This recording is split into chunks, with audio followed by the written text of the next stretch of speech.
একটি গেম যা বিশ্বজুড়ে তুমুল জনপ্রিয় এবং বাংলাদেশে এই গেমটি একসময় অনেক জনপ্রিয় ছিল। এখন অনেক মানুষ আছে যারা রেগুলারভাবে এই গেমটি খেলে। 2012 সালে ফিনল্যান্ড ভিত্তিক টেক কোম্পানি সুপারসেল এই গেমটি লঞ্চ করে, আর লঞ্চ করার সাথে বাজিমার গেমটি তুমুল জনপ্রিয় পায় পুরো বিশ্ব জুড়ে এবং কয়েক বছরের মধ্যে বিলিয়ন ডলার ইনকাম করে। হ্যাঁ, আমি বলছি ক্ল্যাশ অফ ক্ল্যান্সের কথা। আর এই ভিডিওতে আমরা জানবো এই গেমটি পরিচালনার জন্য সুপারসেল কী কী টেকনোলজি ব্যবহার করে থাকে। সিওসি এর ব্যাকএন্ড তৈরি করা হয়েছে জাভা ও C plus plus programming language ব্যবহার করে, কারণ এই প্রোগ্রামিং ল্যাঙ্গুয়েজগুলো হেভি পারফরমেন্সের জন্য পারফেক্ট।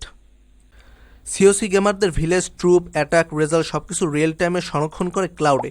এর জন্য তারা ব্যবহার করে গুগল ক্লাউড প্ল্যাটফর্ম। রিয়েল টাইমে ডেটা সিঙ্কের জন্য ব্যবহার করে নোস্কেল ডেটাবেস যেমন গুগল ক্লাউড ডেটাবেস বা রেডিস।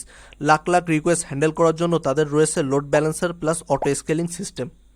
গেমের ভিজুয়ালে আপনি যেগুলো দেখতে পান, যেমন ট্রুপস ড্রপ করা, বিল্ডিং তৈরি হওয়া বা অ্যাটাকের সময় অ্যানিমেশন, এই সব কিছু তৈরি করা হয়েছে কোকোস 2D X নামে একটি শক্তিশালী গেম ইঞ্জিন দিয়ে। এই গেম ইঞ্জিনটি C plus plus programming language ভিত্তিক এবং 2D গেম অ্যানিমেশন তৈরি করার জন্য এই গেম ইঞ্জিনটি খুবই জনপ্রিয়। গেমের প্রতিটি ইউনিট, বিল্ডিং ইত্যাদি নিজেদের কাস্টম ডিজাইন করা, আর এই 2D অ্যানিমেশনের জন্য তারা ব্যবহার করে স্পাইন, অ্যাডোবি অ্যানিমেটের মতন টুলস।